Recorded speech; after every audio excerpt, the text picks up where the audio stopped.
Okay, सो हमारा आज का टॉपिक है electric field intensity at any point on the axis of a uniformly charged ring. अगर आपके पास कोई वायर या कोई कंडक्टर है जो कि एक सर्कल की शेप में है, एक रिंग की शेप में है, तो फिर उस सर्कुलर रिंग की वजह से अगर कोई एक पॉइंट हो जो आपके सर्कल की एक्सिस पे लाई करता हो, एक्सिस का मतलब है सेंटर से कुछ डिस्टेंस पे लाई करता हो, तो उस पॉइंट पे कितना इलेक्ट्रिक फील्ड होगा ये हम फाइंड करेंगे। तो इसके लिए सबसे पहले हम एक रिंग शेप्ड एक वायर ले लेते हैं जिसका सेंटर है ओ, और इस रिंग का या इस सर्कल का रेडियस है ए। अब हम क्या करेंगे, इस रिंग के ऊपर सपोज कुछ पॉजिटिव चार्ज है जो कि इसकी पूरी की पूरी सरफेस पे स्प्रेड हुआ है। ठीक है, किसी एक पॉइंट पे नहीं है, पूरी सरफेस पे थोड़ा थोड़ा थोड़ा थोड़ा चार्ज है। और ये टोटल चार्ज कितना है इस रिंग पे, suppose total charge is equal two plus Q, positive charge है क्यू। अब हम क्या करेंगे, इस रिंग से थोड़े से डिस्टेंस पे एक पॉइंट ले लेते हैं पी। ठीक है, और हम ज्वाइन करेंगे ओ और पी को। तो ये ओपी जो है, this is the axis of your this charged ring. तो suppose this OP distance is equal to R. अब हमको क्या करना है, इस पॉइंट पी पे फाइंड करना है इलेक्ट्रिक फील्ड इंटेंसिटी इस पूरे रिंग के पॉजिटिव चार्ज की वजह से।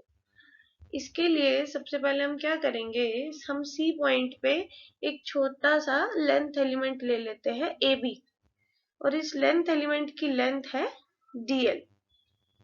अब इस dl की वजह से सबसे पहले हम निकालेंगे p पॉइंट पे आपका इलेक्ट्रिक फील्ड इंटेंसिटी।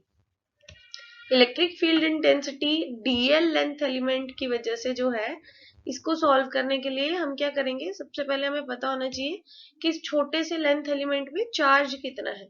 तो हम सपोज कर लेते हैं कि आपका चार्ज जो है आपके लेंथ एलिमेंट ए बी में कितना है, dq, स्मॉल चार्ज dq। अब इस रिंग पे टोटल चार्ज q है, और इस रिंग की टोटल लेंथ, या फिर आप बोल सकते हो इस रिंग का टोटल सरकमफ्रेंस जो है वो 2 पाई a के बराबर होगा, 2 पाई इंटू रेडियस। अगर 2 पाई a सरकमफ्रेंस पे चार्ज q है, अगर 2 पाई ए सरकमफ्रेंस पे चार्ज क्यू हो, तो 1 यूनिट लेंथ पे कितना होगा आपका charge, that will be equal to q upon 2 pi a. अगर 1 यूनिट लेंथ पे इतना चार्ज है, तो फिर अगर आपकी लेंथ dl हो तो कितना चार्ज होगा, q upon 2 pi a into dl। अब ये dl जो है हमने सपोज किया था, इस पे आपका चार्ज एलिमेंट था dq, that means your dq is equal to q upon 2 pi a into dl। अगर आपका लेंथ एलिमेंट dl है और dq आपका चार्ज है इस लेंथ एलिमेंट पे, तो स्मॉल चार्ज dq और टोटल चार्ज q के बीच में क्या रिलेशन होगा, dq equals to q upon 2 pi a into dl। अब हम क्या करेंगे, ये जो स्मॉल लेंथ एलिमेंट है इसकी वजह से पॉइंट P पे कितना इलेक्ट्रिक फील्ड लग रहा है वो निकालेंगे। तो the expression for that will be dE vector equals to 1 by 4 pi epsilon naught dq upon cp square। cp क्या है, distance between your length element and point P।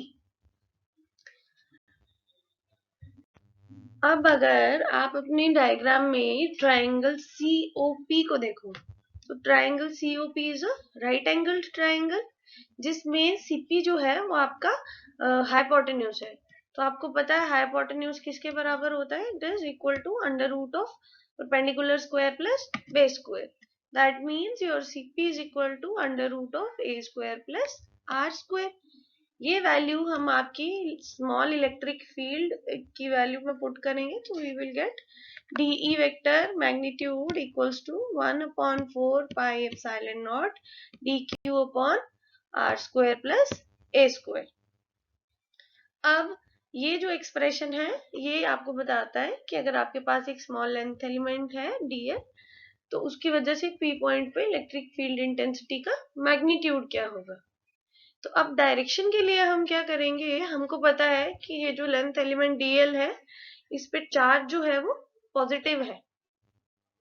तो पॉजिटिव चार्ज का इलेक्ट्रिक फील्ड क्या होता है, उसकी direction क्या होती है, रेडियली आउटवर्ड्स। दैट मीन्स कि ये जो आपका स्मॉल इलेक्ट्रिक फील्ड इंटेंसिटी है डीई वेक्टर, इसकी डायरेक्शन कहाँ होगी, अलोंग पीसी प्राइम। और ये जो पीसी प्राइम है, ये आपकी एक्सिस जो है ओपी, इसको अगर आप एक्सटेंड कर लो एक्स तक, ओ एक्स बना लो, तो आपका पीसी प्राइम जो है ये पी एक्स के साथ एक एंगल बनाता है, suppose that angle is theta. तो अगर आप देखो ध्यान से इस डायग्राम को, तो इसमें ये जो एंगल है सी पी ओ, ये एंगल भी थीटा के बराबर होगा, because these two are vertically opposite angles. तो अब हम क्या करेंगे, आपके पास इलेक्ट्रिक फील्ड इंटेंसिटी भी आ गई और उसकी डायरेक्शन भी आ गई, direction is along PC prime. अब हम क्या करेंगे, इस पीसी प्राइम को दो रेक्टेंगुलर कंपोनेंट्स में रिजॉल्व करेंगे। एक कंपोनेंट आपका आ जाएगा डीई कॉस थीटा, जो कि px के अलोंग एक्ट करता है। px क्या है, एक्सिस ऑफ दिस रिंग। और दूसरा वाला कंपोनेंट जो है वो होगा डीई साइन थीटा, जो इस तरह से py के अलोंग एक्ट करता है। तो हमने क्या किया, पीसी प्राइम जो आपकी इलेक्ट्रिक फील्ड इंटेंसिटी थी, उसकी डायरेक्शन को दो कंपोनेंट्स में रिजॉल्व कर लिया, डीई कॉस थीटा जो कि आपकी एक्सिस के अलोंग है, और डीई साइन थीटा जो कि आपकी एक्सिस के परपेंडिकुलर है। अब हम क्या करेंगे, हम एक और पॉइंट लेंगे डी, जो कि सी से एकदम डायमेट्रिकली ऑपोजिट है। डायमेट्रिकली ऑपोजिट का क्या मतलब है कि आपने सी से डायमीटर ड्रॉ किया, तो जो दूसरे एंड पे आपका पॉइंट आएगा D, that is your diametrically opposite point.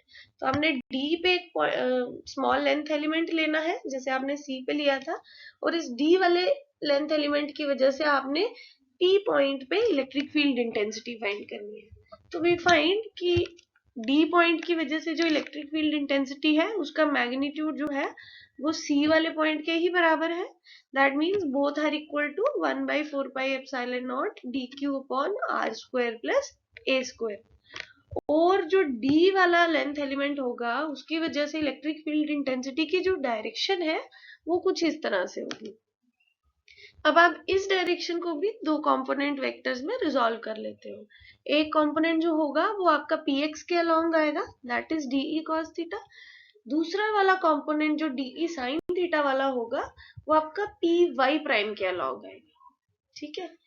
अब अगर आप देखो तो C और D की वजह से जो कंपोनेंट्स हैं, जो cos वाले कंपोनेंट्स हैं, वो एक ही डायरेक्शन में है, वो पैरेलल है। जो साइन वाले कंपोनेंट्स हैं वो इक्वल इन मैग्नीट्यूड है, ऑपोजिट इन डायरेक्शन है, तो they both will get cancelled out. इसी तरीके से अगर आप इस रिंग के हर पॉइंट पे एक लेंथ एलिमेंट लेते हो और उसकी वजह से इलेक्ट्रिक फील्ड इंटेंसिटी निकालते हो और उस इलेक्ट्रिक फील्ड इंटेंसिटी की डायरेक्शन को रिजॉल्व करते हो दो कंपोनेंट्स में, तो एक कंपोनेंट आपका जो है cos थीटा वो px के अलोंग आएगा, और साइन थीटा वाला जो कंपोनेंट है वो क्या होगा, कैंसल आउट हो जाएगा। किसके साथ कैंसल आउट हो जाएगा, उस पॉइंट के डायमेट्रिकली ऑपोजिट वाले पॉइंट के कंपोनेंट के साथ। That means for every pair of diametrically opposite elements of this loop or this circle, your de sin theta will be equal to 0। सारे साइन थीटा वाले कंपोनेंट्स जो हैं वो आपस में कैंसल आउट हो जाएंगे, तो आपका जो नेट इलेक्ट्रिक फील्ड है या जो रिजल्टेड इलेक्ट्रिक फील्ड है पॉइंट पी पे, वो किसकी वजह से रह जाएगा, डीई कॉस थीटा की वजह से। जब हम इन सारे कंपोनेंट्स को ऐड कर लेंगे, इनका समेशन करेंगे, तो we will get your resultant electric field intensity E। अब डीई कॉस थीटा के लिए सबसे पहले हमको कॉस थीटा पता होना चाहिए। तो अगर आप ट्रायंगल ले लो COP, इसमें कॉस थीटा किसके बराबर होगा, OP upon CP। OP is your base, CP is your hypotenuse.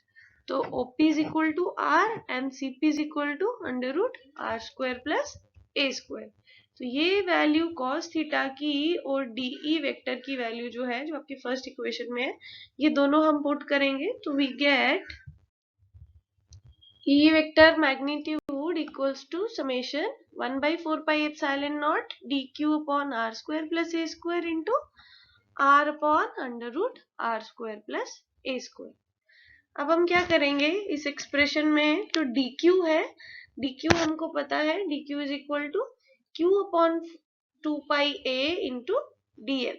ये वैल्यू हम पुट करेंगे अपनी इक्वेशन में, तो we will get E equals to summation 1/4 pi epsilon naught 1 upon r square plus a square into q upon 2 pi a into dl into r upon under root r square plus a square। अब हम क्या करेंगे, ये जो denominator में r square plus a square है और under root r square plus a square है, इन दोनों के बेसिस सेम है तो पावर्स को ऐड कर लेंगे। तो we will get E equals to summation 1/4 pi epsilon naught q upon 2 pi a into dl into r upon r square plus a square raised to the power 3/2। अब हम क्या करेंगे, समेशन में से जो कांस्टेंट वाली टर्म्स है उनको बाहर ले जाएंगे और जो और फिर इसको समेट करेंगे। तो we will get E equals to 1/4 pi epsilon naught q upon 2 pi a into r upon r square plus a square raised to the power 3/2 summation dl। अब समेशन dl को कैसे सॉल्व कर सकते हैं, समेशन dl का मतलब है कि आपने उस जो लूप है, जो आपका सर्कल है, उसके सारे छोटे छोटे लेंथ एलिमेंट्स को ऐड करना है। जब आप सारे लेंथ एलिमेंट्स को ऐड करोगे तो you will get the length of your loop. अब किसी भी सर्कुलर लूप की लेंथ जो है वो उसके सर्कमफ्रेंस के बराबर होती है। That means your summation dl is equal to 2 pi a।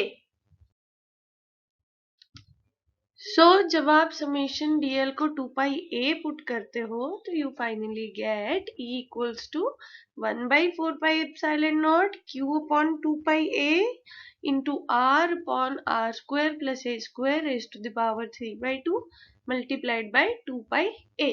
ये जो लास्ट में 2 पाई a है, this is equal to your summation dl, और समेशन dl किसके बराबर है, सर्कमफ्रेंस ऑफ योर सर्कल। अब हमारे पास न्यूमरेटर में भी 2 पाई a है और डिनोमिनेटर में भी है, both will get cancelled out. तो finally your expression for magnitude of electric field intensity is 1/4 pi epsilon naught q into r upon r square plus a square whole raised to the power 3/2। That means अगर आपकी किसी uniformly charge ring के axis पे कोई point हो तो उस point पे इलेक्ट्रिक फील्ड इंटेंसिटी का मैग्नीट्यूड क्या होता है, 1/4 pi epsilon naught q r upon r square plus a square whole raise to the power 3/2। अब इस इलेक्ट्रिक फील्ड इंटेंसिटी की डायरेक्शन कहाँ होगी, डायरेक्शन इज अलोंग px, जिस डायरेक्शन में आपका DE cos थीटा कंपोनेंट था, और ये डायरेक्शन कौन सी थी, along the axis of the loop. That means अगर आपके पास एक सर्कुलर रिंग है जिसपे आपने पॉजिटिव चार्ज स्प्रेड किया है, तो उसकी वजह से किसी पॉइंट पे जो कि आपकी एक्सिस पे लाई करता है, आपकी इलेक्ट्रिक फील्ड इंटेंसिटी की डायरेक्शन होगी अवे फ्रॉम दैट लूप, ठीक है, along the axis of the loop. Okay, so अब हम कंसिडर करेंगे स्पेशल केसेस। फर्स्ट केस है अगर पॉइंट P जो है वो आपके लूप के सेंटर पे लाई करता हो, दैट मीन्स पॉइंट O और पॉइंट P जो है वो आपस में कोइंसाइड करते हो, वो एक ही पॉइंट पे लाई करते हो O पे। इन दैट केस आपका R जो है वो 0 हो जाएगा। जब आप R को 0 पुट करोगे अपने इलेक्ट्रिक फील्ड इंटेंसिटी के फॉर्मूला में, तो you will get E equals to 0। That means किसी भी सर्कुलर चार्ज रिंग या चार्ज लूप के सेंटर में इलेक्ट्रिक फील्ड इंटेंसिटी जो है वो 0 होती है। सेकेंड केस इज अगर P पॉइंट जो है वो आपके लूप से बहुत दूर हो, दैट मीन्स O और P के बीच का डिस्टेंस जो है वो बहुत लार्ज हो compare to the radius of your loop, that means R is very very greater than A। In this case आप आर स्क्वायर के कंपैरिजन में ए स्क्वायर को निग्लेक्ट कर सकते हो, क्योंकि आर स्क्वायर बहुत लार्ज होगा और ए स्क्वायर बहुत स्मॉल होगा। तो we will put a square equals to 0 in your formula. So we will get E equals to 1 by 4 pi epsilon naught QR upon R square raised to the power 3 by 2. अब ये जो denominator में term है r square raise to the power 3/2, इसको simplify करेंगे तो what will we do, we will cancel out 2 and 2, numerator और denominator वाले 2 को कैंसिल आउट करेंगे तो we will get 1 by 4 pi epsilon naught QR upon R cube. अब इस टर्म में न्यूमरेटर में r पावर 1 है और डिनोमिनेटर में r पावर 3 है, तो इसको सिंप्लीफाई करोगे तो you will gate q upon 4 pi epsilon naught r square. और इस इलेक्ट्रिक फील्ड इंटेंसिटी की डायरेक्शन है along px, away from your loop. अब अगर आप इस फॉर्मूला को ध्यान से देखो, इस एक्सप्रेशन को, q upon 4 pi epsilon naught r square, तो ये एक्सप्रेशन होता है electric field due to a point charge. ठीक है, दैट मीन्स अगर आपका लूप जो है वो बहुत स्मॉल हो और P पॉइंट जो है वो उससे बहुत ज्यादा दूर हो, तो क्या होगा, आपका लूप जो है वो as a point charge act करेगा. ठीक है, और उसकी इलेक्ट्रिक फील्ड इंटेंसिटी तब क्या बन जाएगी, Q upon 4 pi epsilon naught R square.